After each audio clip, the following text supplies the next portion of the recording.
Hello and welcome. This is Nationwide on the network service of the NTA. We are broadcasting live from Abuja. I am Chinenye Moyi. Do not forget that you can follow this news broadcast live on our website at www.nta.ng/live and on all our social media handles displayed on your screen for update. Earlier on, there was a disruption at the People's Democratic Party's national headquarters in Abuja.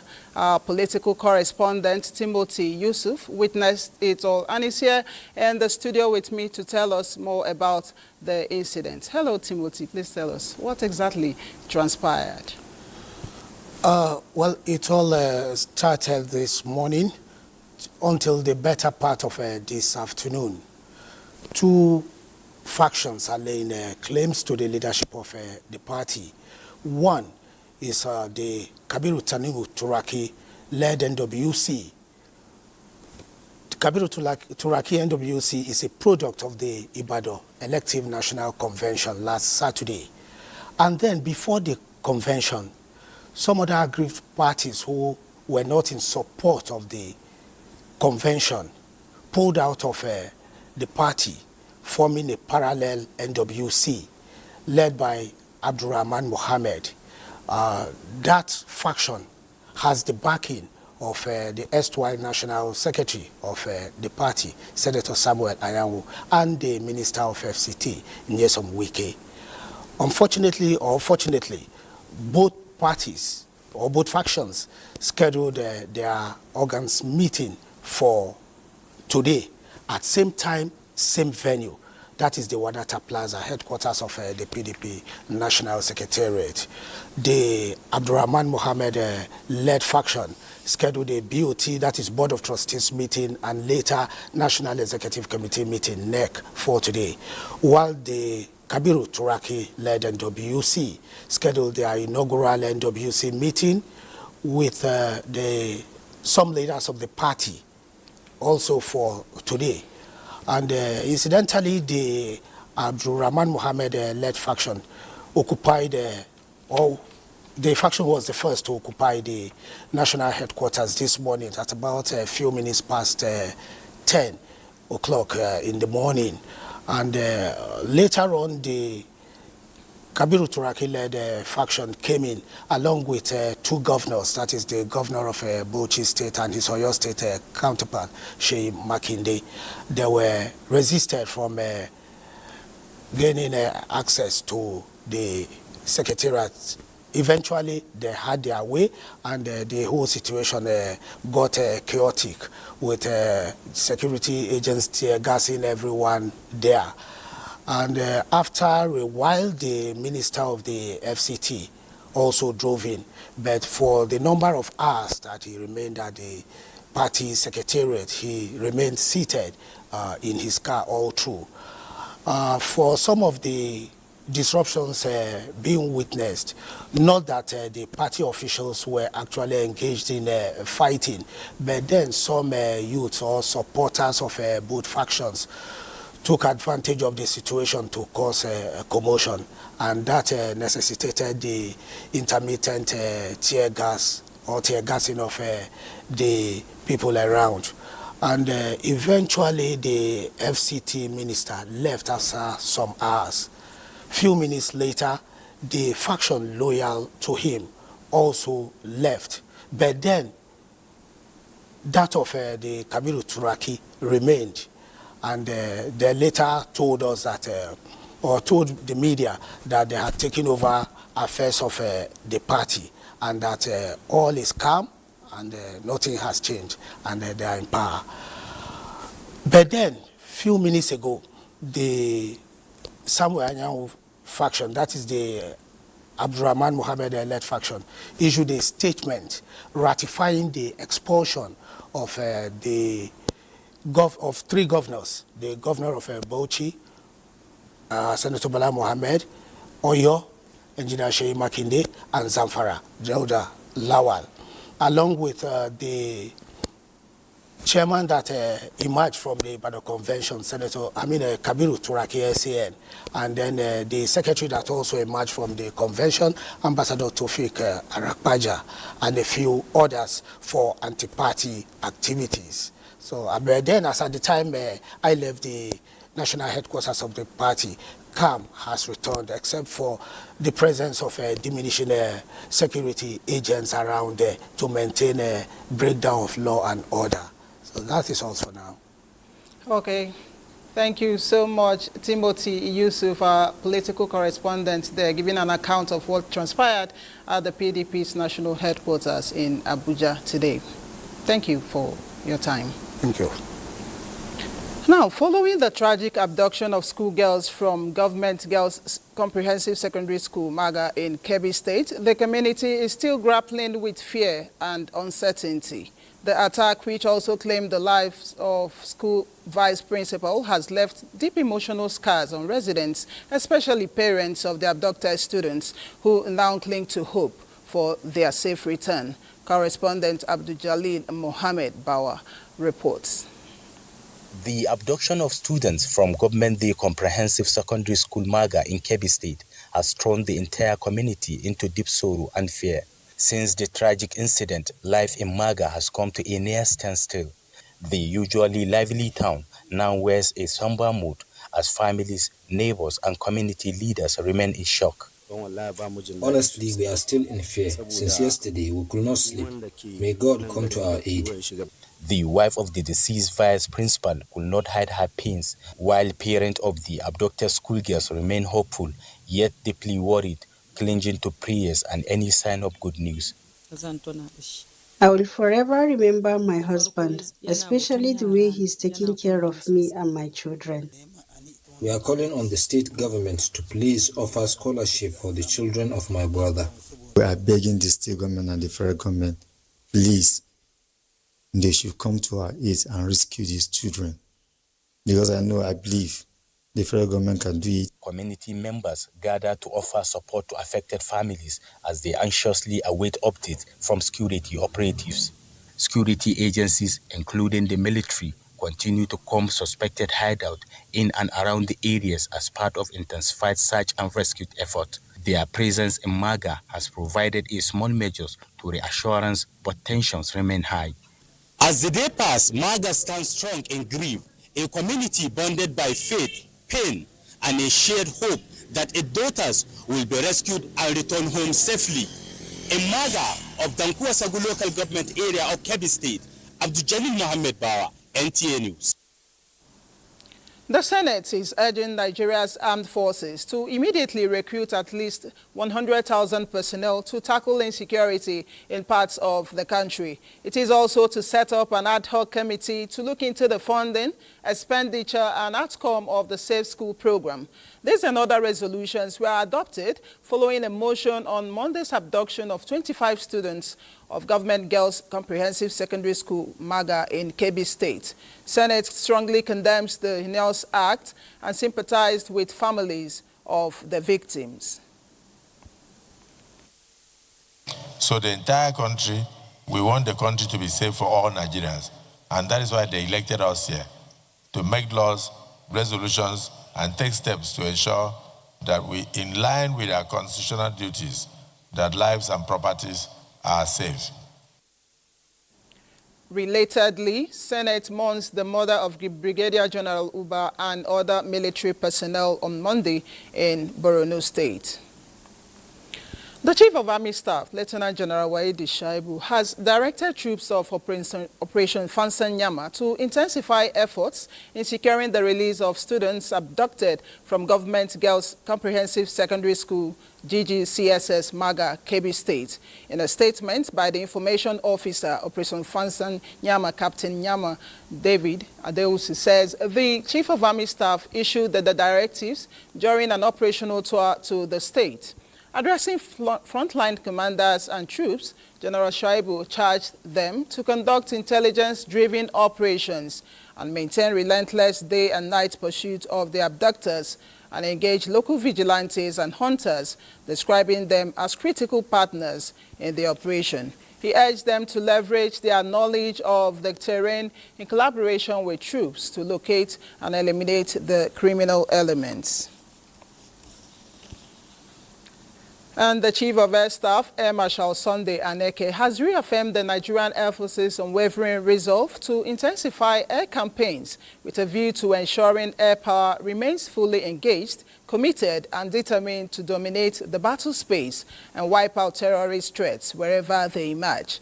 A statement by the Director of Public Relations and Information, Air Commodore Ehimen Ejodame, indicates that this was during his operational visit to the NAF base in Maiduguri, where he reiterated that the NAF is strengthening synergy with ground forces, widening precision strike operations, and expanding intelligence-driven missions to deny terrorists any freedom of action across the theaters of operation. The Air Officer Commanding Tactical Air Command, Air Vice Marshal Paul Obeya, reaffirmed troops' readiness in fully implementing the Chief of Air Staff's strategic direction to push for tighter coordination with land forces, improved intelligence, and enhanced rapid response strike capability. Addressing frontline personnel, Air Marshal Aneke lauded the resilience, courage, and professionalism of the air components of Operation Hardin K and the 105 Composite Group, describing them as a driving force in the fight against insurgency and terrorism. The Air Chief, who paid a courtesy visit on the Governor of Borno State, Professor Babagana Umar Zulum, commended Borno model of community-based stabilization and acknowledged the government's consistent support to NAF's operations, particularly through logistical interventions and strategic land allocations that have enhanced the service's posture in Maiduguri. Governor Babagana Umar Zulum commended the NAF and other services for their unwavering commitment to security of lives and property in the state. The First Lady, Oluremi Tinubu, says news of abduction of 25 students of the Government Girls Comprehensive Secondary School, Maga, Kebbi State, and the tragic killing of the Vice Principal is not only an attack on innocent girls and dedicated educators, but an assault on the values of safety and learning that schools embody. A statement from the office of the First Lady of the Republic of Nigeria, Oluremi Tinubu, says the President has taken immediate action by ordering the security agencies to ensure the quick and safe return of the abducted girls and to bring the perpetrators to justice. She prays for the families, friends, loved ones, and schoolmates at this time for God to grant quick rescue to the abducted girls and the soul of the departed Vice Principal to rest in Al-Jannatu Fideos.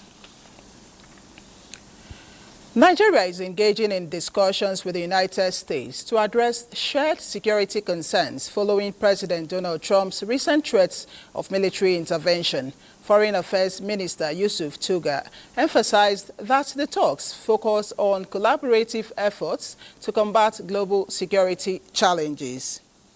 We have security challenges due to factors, many of them beyond our control. So any country, including the US, that is willing to partner with us to tackle those problems, we more than welcome it. But Nigeria and Nigerian security and Nigerian troops, Nigerian military has to be the one to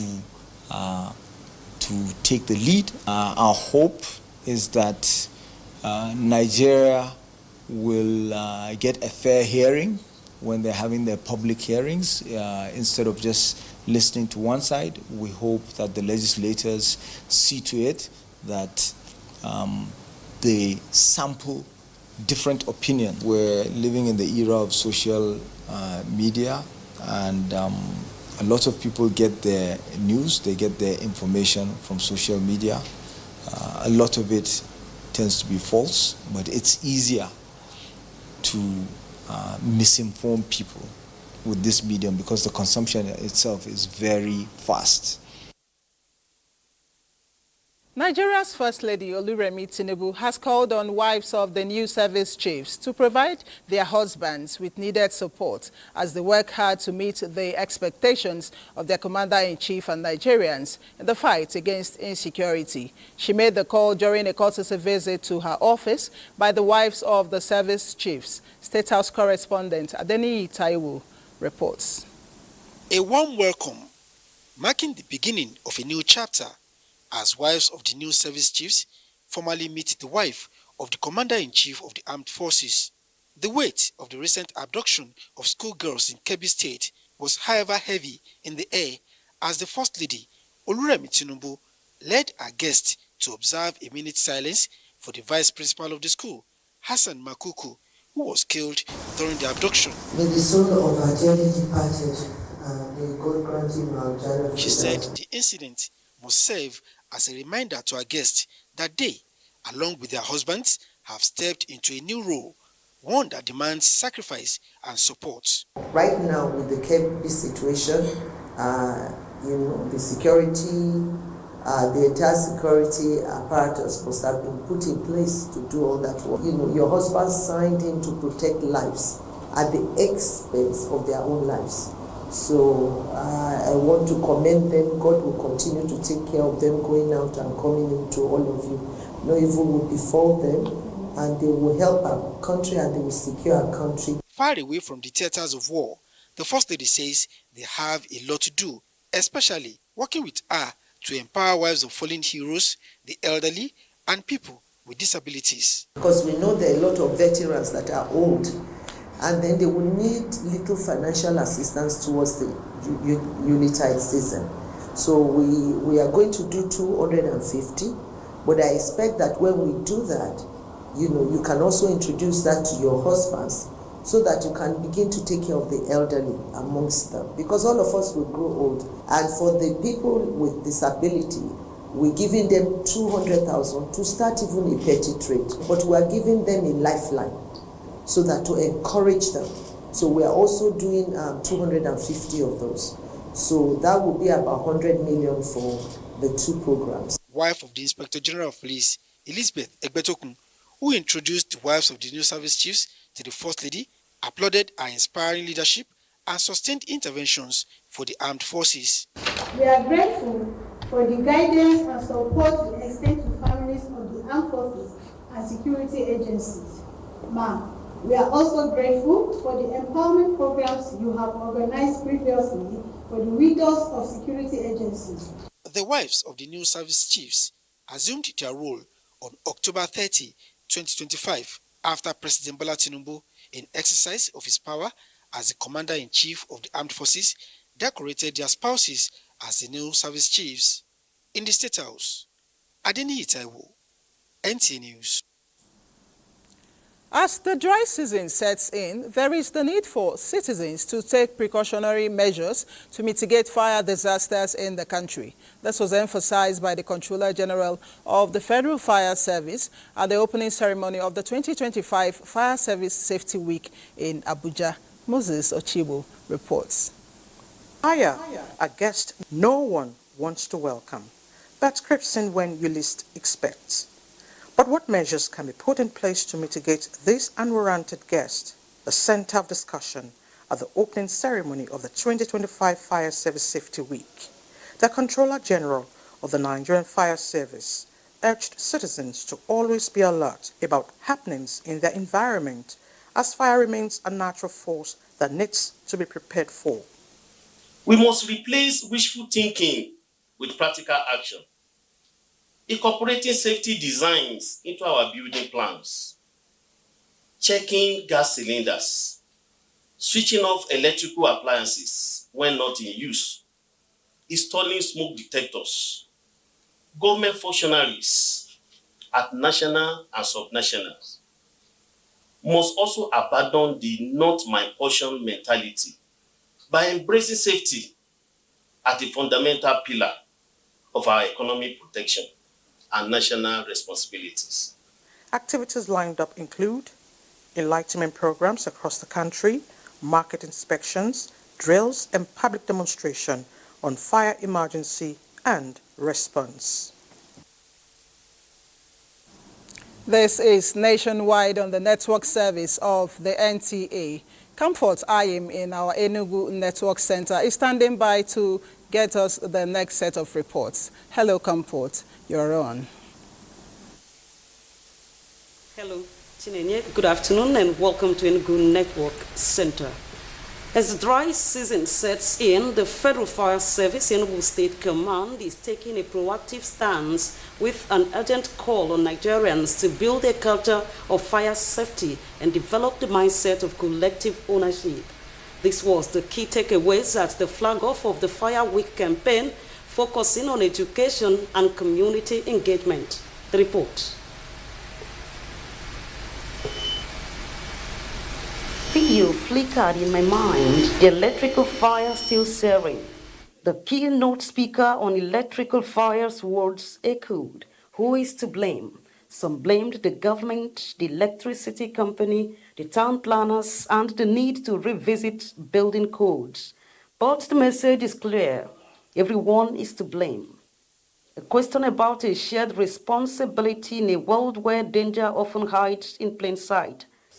People should not build under high tension. They should not run under high tension wires. People should not use obsolete electrical appliances. And this program is part of preparedness and proactive measures to ensure that all stakeholders put hands on this, to go down to our various communities, to engage people, to make sure that we are fire conscious. Overcoming the not my portion mentality, a silent killer, is the core message they are trumpeting, and the controller says it is the most pressing challenge. If we can work on our consciousness, embrace the message of the safety, fire mitigations through emergency preparedness become our watchword. Government should find a way of having a station at the Ugu-Enyama axis of the 9th mile Enugu-Onitsha Expressway. Because if there is an outstation, it will serve as a first responder in the case of any fire incident. Building a culture of safety is a continuous journey that requires everyone's participation, and the talk serves as a powerful reminder that safety is not just set rules, but a shared responsibility. For emergency response, call 0810 555 8937 or 090 5244 2484. A massive step towards resolving the perennial water scarcity in Enugu East Senatorial Zone has been taken as the Federal Ministry of Water Resources and Sanitation, in collaboration with the Enugu State Government, officially flagged off a key component of the partnership for expanded water supply, sanitation and hygiene P-WASH program in Isuzu local government area. Ifeanyi Daniel Supai's report is here, presented. The flag-off ceremony in Isuzu is a testament to Enugu State and the federal government's commitment to achieving SDG 6 clean water and sanitation for all.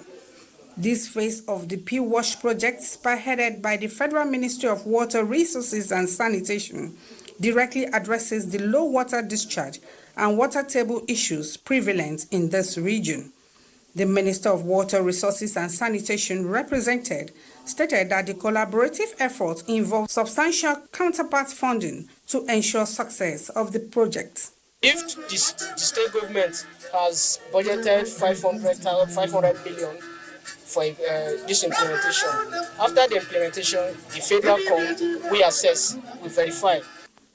The Enugu State Governor emphasized the importance of community ownership and hygiene promotion as a vital part of the program. We will have the Federal Ministry of Water Resources, who are also committed to ensuring there's an expanded water program to local communities. This particular project site here will be done directly by the agency, by Rowasa, because we trust our technical hands. Our community, we have really suffered because of water. When the news of this came to us, the whole community went agege over this. Only source of drinking water is this one they call airben. And this airben is very, very hard water. This flag-off marks the beginning of the construction phase, bringing hopes to millions that access to basic necessity will soon become a reality. Those are the stories from here. Taking a break now to join Sokoto thereafter. To stay with us. In heart of Owerri, business never sleeps. From sunrise to sundown, the wheels keep turning. And behind the scenes, vision meets action. Governor Hope Uzodimma's leadership has turned manifestos into reality, transformations that feels like a miracle. But progress needs peace, and in Imo, it's not left to chance. From land to sky to river deep, guardians are watching, protecting dreams and opportunity. At Orashi's quiet shore, hydropower is rising, set to energize a growing economy. The change is visible. New roads emerge, industry hums.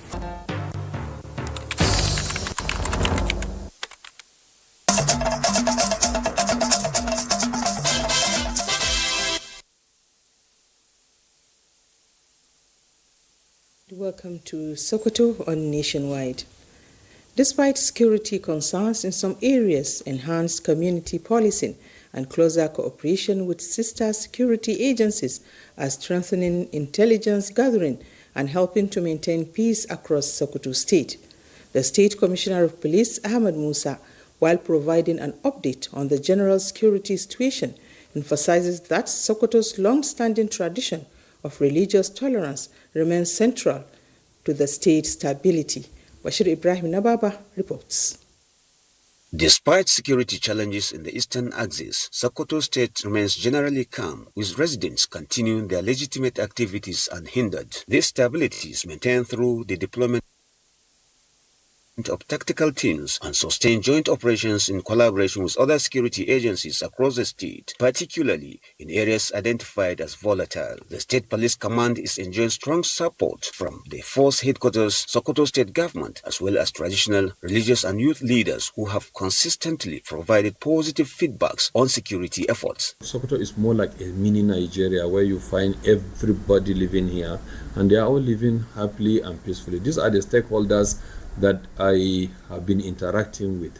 Other people who are living here that are not originally from Sokoto, who are now almost like Sokoto people, have engaged with me several times, and they have also been supporting us in so many ways, especially in information gathering. Let us call a spade a spade. Whoever is at fault, tell him that you are at fault. If my child is at fault, no matter how much I love him, I must tell him that you are at fault, but not trying to cover him. The evil that we are covering today will become a monster in the future. And this thing, when it is coming, it will not only affect you, it's going to affect the entire family and the whole nation. Anybody who comes to Sokoto, you see how people are living in peace, different ethnic groups, different religion, different tribes, as we are already know, Sokoto used to be the most peaceful state in the country. Even now, it's one of the most peaceful despite all these challenges we are facing. With heightened security measures in many communities to safeguard lives and property, Sokoto State continues to be peaceful and remains a home for all Nigerians, regardless of their diverse backgrounds. From Sokoto, Bashir Ibrahim Nababa, NTA News. The Director General of the Nigerian Television Authority, Comrade Abdulhamid Salihu Dembos, says the NTA remains committed to celebrating and preserving the cultural identity of Nigeria's diverse communities.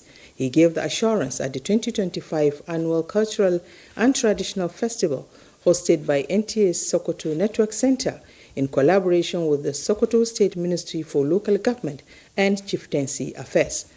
Abdullahi Umar Ilelu has more. The 2025 Cultural and Traditional Festival drew cultural troupes, traditional institutions, government officials, artists, and residents from across the 23 local government areas in a colorful exhibition of heritage and the revered traditions of the Sokoto Caliphate. Music, dance, crafts, and pageantry brightened the arena, portraying unity in diversity and renewed efforts to preserve the cultural identity of the state. Representing Governor Ahmed Aliyu, Commissioner for Local Government and Chieftaincy Affairs, Ibrahim Dede Adari, reaffirmed government's commitment to safeguarding cultural values and promoting unity in a strategic tool in confronting national challenges. We are trying to revive and to bring forward for the younger ones to understand and to inculcate what we have as a culture in the state. Director General of the Nigerian Television Authority, Comrade Abdulhamid Salihu Dembos, represented by the Zonal Director, NTS Sokoto Network Center, Umar Bakari, says the annual Cultural and Traditional Festival underscores NTS commitment to promoting the heritage and values of communities across the country. This goes along when telling that there's need for peaceful coexistence. Sokoto now is a case study for other states to emulate. The Sultan of Sokoto, represented by the Deng Ian Sokoto, Aminu Bala Sokoto, assured the Sultanate Council's commitment to sustaining the cultural identity of the people. Participants described the festival as a unifying platform that reconnects communities with their roots while promoting mutual understanding and cultural pride. Yabo Local Government emerged overall champions of the 2025 Cultural and Traditional Festival, while Kebbi, Ilela and Bodinga also took home honors in various competitive categories. In Sokoto, Abdullah Umar Iladu, NTA News. And that's it from here. Back to Abuja studios for the continuation of the news. Asmau, there in our Sokoto Network Center, we thank you so much. Nigeria's First Lady Oluremi Tinubu has called on government agencies, the civil society, parents, and other stakeholders to work together towards creating a protective environment where children can feel safe to thrive. In her message marking 2025 World Day for the Prevention of and Healing from Child Sexual Exploitation, Abuse and Violence, with the theme, Strengthening the Protection of Children Against Sexual Exploitation and Sexual Abuse Through Evidence-Based Policy Making, the First Lady says the theme is a reminder that protecting children and ensuring that they grow up free from fear and harm goes beyond words and good intentions, but demands informed action, guided by accurate data, research, and sound policies. Commissioners for Women Affairs nationwide are being groomed to cascade the domestication and implementation of women economic empowerment policy at subnational level. This came to the fore during the inauguration of We Committee of Practice by the chairman of Nigeria Governors Forum, Abdurrahman Abdulrazak, to share ideas and track performances of initiatives. Abubakar Akwanga reports. It has been 20 years since the Benjin Plan of Action was announced for the empowerment of the girl child and women, adequate funding and parenting of minors. As part of our ongoing commitment, the Nigerian Governors Forum has integrated the Nigeria for Women program into state-level plans and priorities. This initiative stands as a testament to the transformative power of strategic partnership between governments and development partners. Now the push seemed to be tough at the center, and the Nigerian Governors Forum Gender Department is pulling the trigger for a widespread implementation and influence across states. What we can do with the states is to make sure that the policy aligns with the reality of that state, so that whatever initiatives you're going to be putting forward would be initiatives and solutions that would best suit your state. Women Affairs Commissioner nationwide are here on a capacity building of the practice of committee through peer review, innovative ideas and collaboration that will discourage social and economic exclusion. By requesting that the Nigerian Governors Forum support us on a few study tours, particularly to places like China, Taiwan, Thailand, Brazil, Rwanda, for learning experiences that will be stepped down to the grassroots. This is coming as the We policies gaining momentum and advancing the cause to bridge the gender gap and address vulnerability through partnerships and adaptation of evolving trends. In Abuja, Abubakar Akwanga, NTA News. Speaker of the House of Representatives, Tajuddin Abbas, has assured Nigerians of a comprehensive review of the Electoral Act 2022 to reflect the wishes and aspirations of all. The Speaker gave the assurance while reacting to an observation about the electoral law raised on the floor of the House by Representative Ifeanyi Uzokwe under a matter of personal explanation. The impression that people have outside is that INEC must be present in conventions and congresses of party. But it is not in our law. We already agreed, both the Senate and the House will take a day and it will be done concurrently, all the amendments. So unless if the amendment did not capture what you are saying, then you can come later under privilege to highlight. Meanwhile, the House at Tuesday's plenary passed for second reading a constitution alteration bill seeking to reduce the age limit for election into the Senate and office of the governor. Today, to be a senator or to be a governor in this country, you need to attain the minimum age of 35, giving a 10 years gap in between. So, Mr. Speaker, it further proves that if a member of this House at 25 years spends 2 terms in the House of Representatives, he will be 33 years and he will still not be qualified to go to the Senate or to become a governor. So I think that this Honorable House should look into it and we maintain the gap between the office of the governor and Senate, as it were, and that of the House at the 5 years that it has always been. So this bill is seeking to reduce the age from 35 to 30. The Federal Road Safety Corps FRSC, Delta State Sector Command, has officially flagged off its 2025 Ember Months campaign with a town hall meeting. The event themed "Take Responsibility for Your Safety, Stop Distracted Driving." Joy Obiazikwo reports that the meeting brought together key stakeholders, drivers' unions, National Union of Road Transport Workers, NURTW, the Red Cross, and representatives from various sister agencies to deliberate on safety strategies during the festive period. 4 months that form the last quarter of the year are called Ember Months. They are usually characterized by increase in vehicular movement, economic viability, thereby causing gridlock and road crashes across the country. Federal Road Safety Corps Delta State Command organized a town hall meeting to sensitize drivers, Red Cross, road marshals, amongst other stakeholders on safety measures this festive period.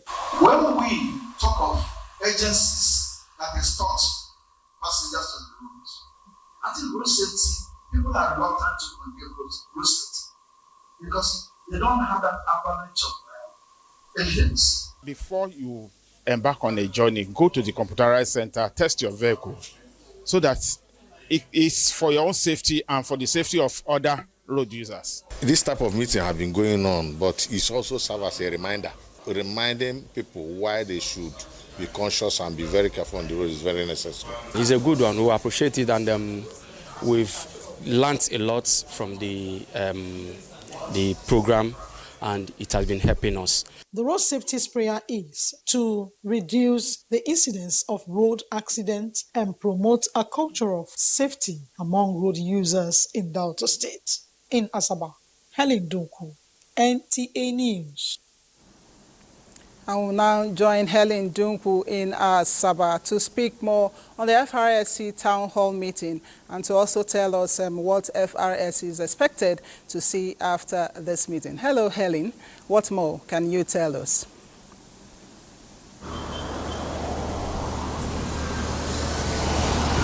Good evening, Chinenye.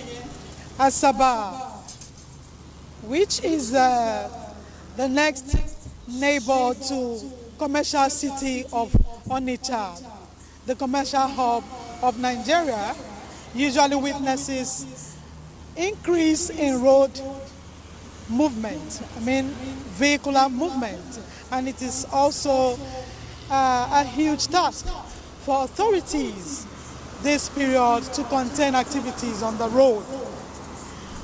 Next beside me will be meeting the Federal Road Safety Sector Commander Joyce Nenaya Alexander, which will give us more insight to other modalities they have put in place to have a hitch-free Yuletide on the road. Yes, we've started with public enlightenment. We started on a town hall meeting calling all stakeholders together, and then we went forward on a roadshow, a motorcade.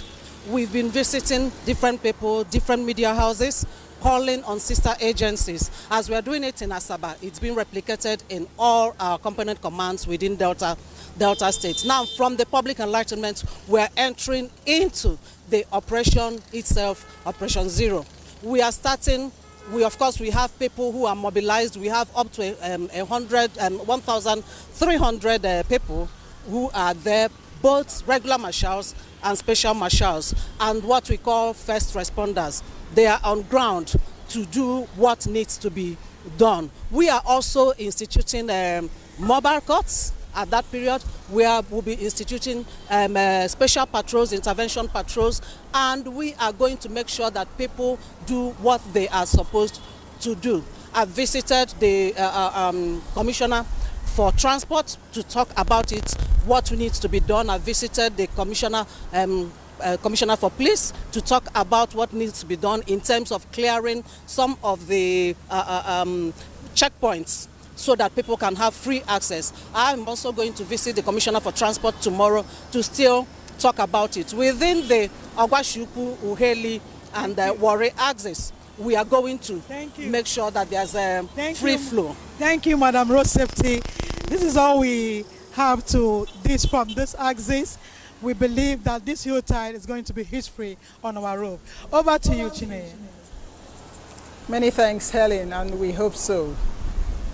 Abubakar in our Maiduguri Network Center will bring us the next set of reports on Nationwide. Hello, Abubakar. It's over to you. Certainly, Chinenye, it's nice to see you. Let's begin with issues that have to do with security. Borno State Governor, Professor Babagana Umar Zulum, has called for a joint military offensive involving the Army, Navy and Air Force to clear insurgent hideouts in the Lake Chad region. The governor made the call when he received the Chief of Air Staff, Air Marshal Sunday Kelvin Aneke, at the Government House, Maiduguri. Here is Mohammed Guni with the rest of the story. The Chief of Air Staff was in Maiduguri on a familiarization and operational tour, engaging with frontline personnel to strengthen interagency collaboration. Governor Zulum identified the Lake Chad Islands, known as the Tumbus, as major safe havens for Boko Haram and ISWAP fighters, and stressed the need for a coordinated, full-scale operation to finally end the security challenges. As the governor of Borno State, I want to assure you that under my distinguished leadership, I will continue to provide the needed commitment and political will to partner with you with a view to ending this crisis.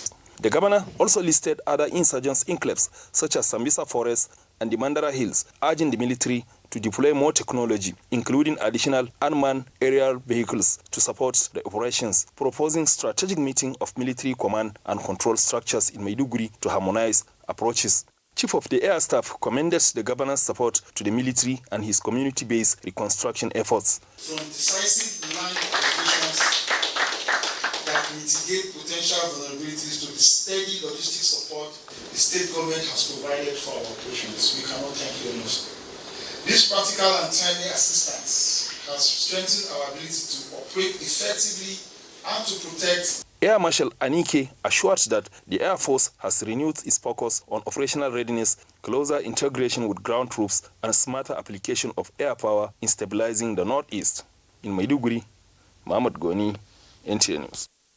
And talking education now, a team from the Federal Ministry of Education has visited Borno State to assess the Umar Ibn Ibrahim El-Kanemi College of Education, Science and Technology, Bama, as part of efforts to upgrade the institution into the proposed Federal University of Agriculture and Entrepreneurship. The delegation was received by the Borno State Commissioner for Education, Science, Technology and Innovation, Lawan Abo Kilby, who accompanied them throughout the inspection. Pauline Kujivana completes the story. The team from the Federal Ministry of Education, led by the Director of University Education, Rukaya Ilyasu, was received by the Provost of Umar Ibn Ibrahim El-Kanami College of Education, Science and Technology, USES Bama, Professor Khalid Tijani, who took them through key parts of the campus, including the perimeter fence, staff quarters, academic buildings, and other essential facilities. The delegation also held an interactive session with members of staff who expressed confidence in the planned transition from a state to a federal salary structure. Leader of the team, Rukaya Ilyasu, explained that the assessment aimed to review the institution's current status, verify its workforce, and identify staff who will transition to the proposed university while determining those who will remain under the state government. What we saw is quite interesting because it's not a new institution, it's an upgrade. What is on ground is quite available, it's quite adequate for the transformation of the upgrade to a university. Both the Commissioner, Lawan Abawa Kilby, and the Provost, Professor Khalid Tijani, described the development as timely and encouraging. The team later visited the Shehu of Bama to brief him on the federal government's plans for the town. During the trip, Commissioner Wakilby also stopped at one of the IDP camps in Bama, where he highlighted the state government's progress in reducing the number of out-of-school children caused by the insurgency from 2.2 million in 2019 to about 800 today. In Maiduguri, Pauline Kujevana, NTA News. This is Nationwide on the Nigerian Television Authority. We have more reports for you with Chinenye in Abuja, but that will be right after this.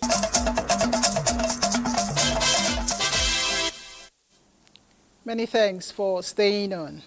President Bola Tinubu congratulates the lawmaker representing Akoko Southeast and Southwest Federal Constituency of Ondo State, Adeboyega Adeferati, on his 60th birthday. President Tinubu describes the lawmaker as a patriotic Nigerian who has made significant contributions to national development and democratic consolidation. In a statement signed by the Special Advisor to the President on Information and Strategy, Bayo Onanuga, President Tinubu highlights Adeferati's decades of service as a teacher, banker, and politician, which have combined to foster industrial harmony between government and labor unions. President Tinubu also acknowledges Adeferati's advocacy for stronger legislative interventions. And President Bola Tinubu has expressed deep grief over the passing of Chief Dan Abwese, a veteran journalist, prose stylist, author, and co-founder of Newswatch Weekly magazine. Abwese, who was the Awontun of Agila Town in Ado, local government area of Benue State, died on Monday at the age of 81 in Lagos. In a statement signed by Bayo Onanuga, Special Advisor to the President on Information and Strategy, President Tinubu described Abwese's death as a profound loss to Nigeria's media industry and the country as a whole. The President noted that Abwese, alongside his colleagues at Newswatch, helped pioneer a new era of investigative and interpretative journalism in Nigeria, transforming media practice and setting standards for ethical and courageous reporting. President Tinubu said Abwese's legacy will be remembered for shaping public opinions, strengthening democratic discourse, and inspiring a generation of media practitioners.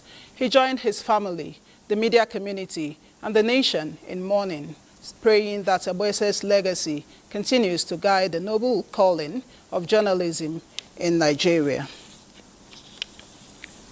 And the Minister of Information and National Orientation, Mohammed Idris, has expressed deep sadness over the passing of Mr. Dan Abwese, a foundational pillar of Nigeria's contemporary journalism and a tireless advocate for a free press. In a statement, the minister described Abwese as a titan of truth whose legacy formed the foundation of enlightened public discourse by co-founding the trailblazing Newswatch magazine, which became a defining institution in Nigeria.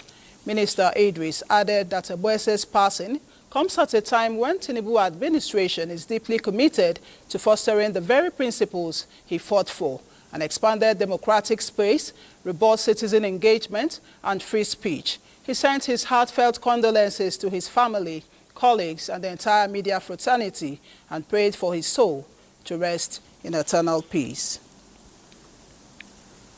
It was a day of quiet reflection and profound emotion as the book, Their Loving Mama, gathered literary enthusiasts, friends and family in Abuja. What emerged was a tribute to a mother whose life continues to inspire long after her passing. Juliana Nicholas reports that the room became a space for healing, memory, and faith. In a hall filled with anticipation, voices rise one after another, each person carrying a story or a moment that speaks to the force of a mother's love. What started as a book launch soon unfolded into a gathering of hearts where grief, gratitude, and hope found common ground. The author takes the stage, her words revealing both a journey of writing and of living. I got my inspiration from what I experienced when my mother was sick. It wasn't a nice experience at all.